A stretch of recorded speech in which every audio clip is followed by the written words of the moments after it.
To be honest, I never expected to be standing here today.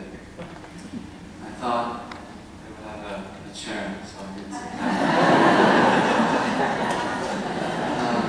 As you all know, this is an important day. We are all gathered here for the same reason. Because today, June 15th, is the birthday of Neil Patrick Harris. Thank you.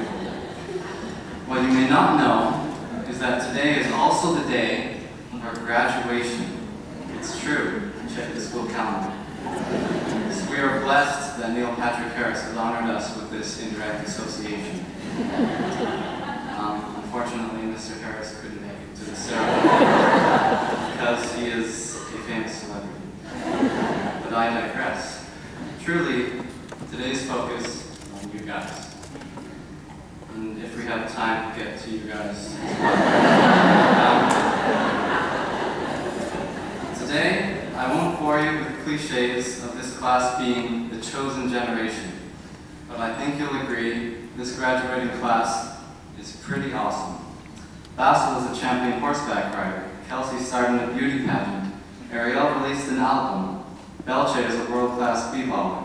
Florent plays chess at a national level. Jarrett can turn his eyelids inside out. I don't mean to brag, but I know 60 digits of pi.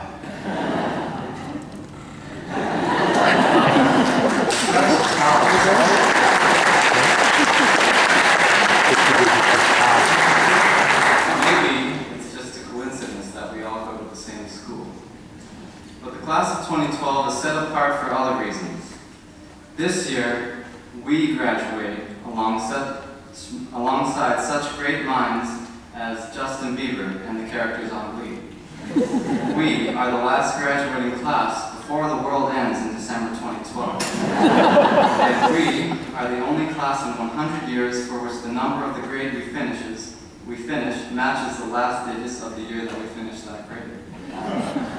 Please hold your applause to the end. The evidence is everywhere. We are the chosen generation. And we owe it all to the Halifax Grammar School. William Safire once said, "Only in grammar can you be more than perfect." William Safire never attended Halifax Grammar, but he was probably referring to us. But I digress. For more information about the grammar school, you can pick up brochures on your way out and call the development office. But I acquiesce. I'd like to plant a question in your minds. Who are we? What defines our graduating class, you ask? Well, I'm actually glad you asked that because I prepared an answer to that exact question. Now, I will concede that we are a diverse bunch. Our community is home to everyone from the surprisingly consistent to the consistently surprising. From the annoyingly skillful to the skillfully annoying.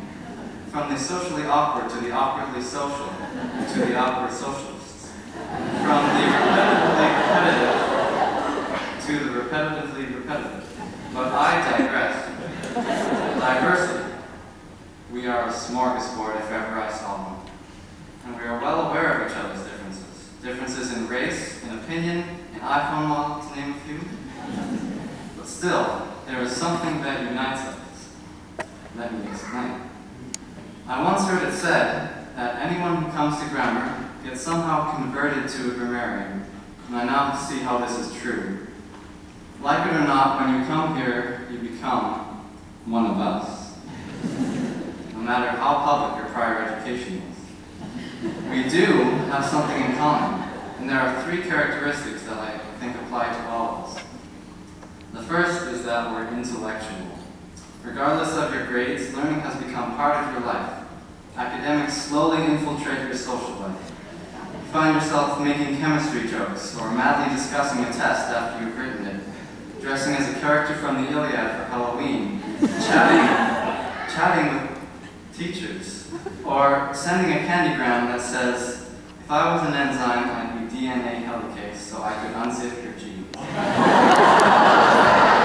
Let's just stop there. A valedictorian speech needs at least one anecdote, so here's mine. At a recent provincial math competition, Wanje said, "Hey guys, I found a prom date, Mrs. Bunbury." If you don't get that, that's a reference to an imaginary person in the importance of being earnest. Just read these fragments. Not only are we intellectual, we are also hard workers. It's undeniable that grammar is a challenge. You have to work hard because everyone else around you works hard. If you're not doing work at any given moment, you probably should be.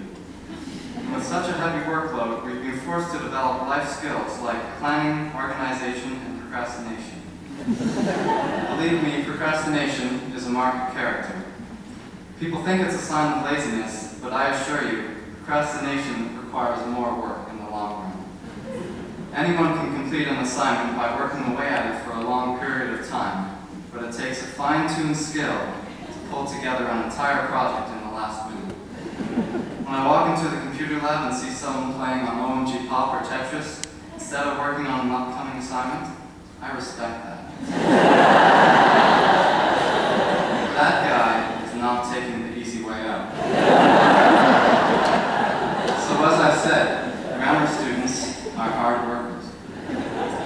Lastly, we are a community. With such a small student body, you get to know people you wouldn't otherwise have wanted to know. You might find yourself talking with people you never hoped to talk to. And since there's always homework, there's always something to talk about. We have developed a culture of mutual trust. When you look in the senior school lounges, it's not unusual to see backpacks, musical instruments, and sleepy students lying around. Perhaps it's no surprise that so many graphing calculators have gone missing. Together, as IB learners, we have all become critical thinkers. We can be critical of the workload, critical of IB, or critical when the computer lab printer doesn't work. We all suffer the same stresses. We are united by a common experience, the grammar experience. This kind of a community is important. Remember, there are many chips in the bag of life, but the best chip is a friendship.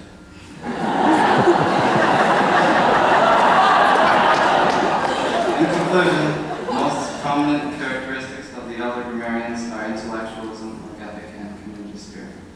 Thank you, Mr. Speaker.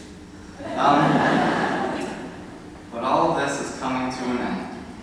How the time has passed. How has the time passed? Quickly. It seems like just yesterday that I skipped French class for the first time. Actually, it was April this year, during the last week of class. I decided to skip French to study for my math exam. I informed Madame Sims of my intentions beforehand. And she said, "Okay, I can't stop you." Indeed, we are a rebellious bunch. I'm afraid to skip English to study physics, but I transgressed. I think I speak for all of us when I say that everyone falls in love with the grammar school. And I think I speak for all of us when I say that my name is Mark Flowerdale. We all share fond memories of the familiar buzz of the air conditioner in the computer lab, the warm, comforting hum of the photocopier in the library, the whimsical energy of Mr. Basley for us. So it is with heavy hearts that we leave behind the hallowed hall of the HGS. But have hope.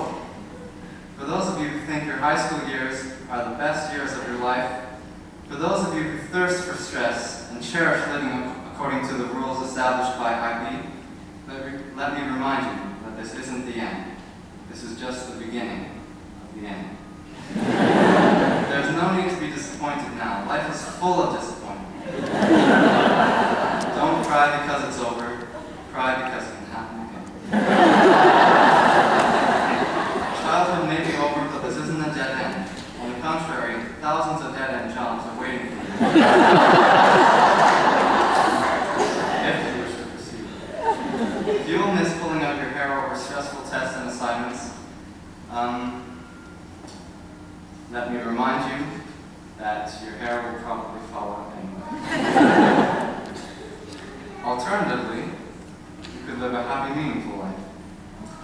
It's time for me to say, but seriously, folks, 13 years of schooling have prepared us for life. No jokes there. It's a nice feeling to poke fun at the institution behind homework and the tests. But I impress upon you to remember the more important lessons you learned at school. I hope you've learned to do more than enter to learn, exit to survive. I hope you have been inspired to flourish. It's time to turn your education into something meaningful. It's time to embrace the challenges of adulthood, but reject the boring cliches of adulthood. It's time for all of you to go out and live your life. Don't die.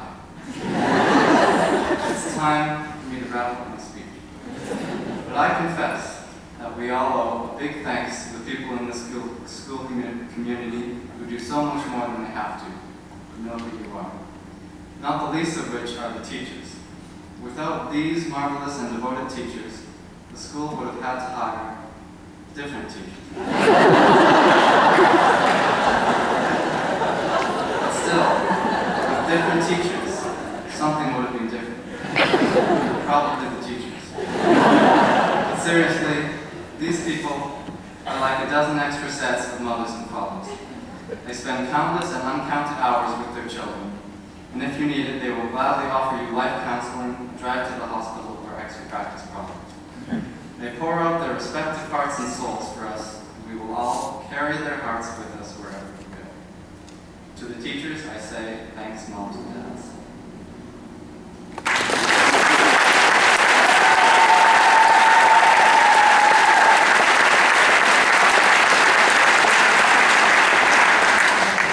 We also owe thanks to our parents. Our parents are also like mothers and fathers. They literally gave us hearts and souls. And they give us so much more. To the parents, I say, thanks, moms and dads.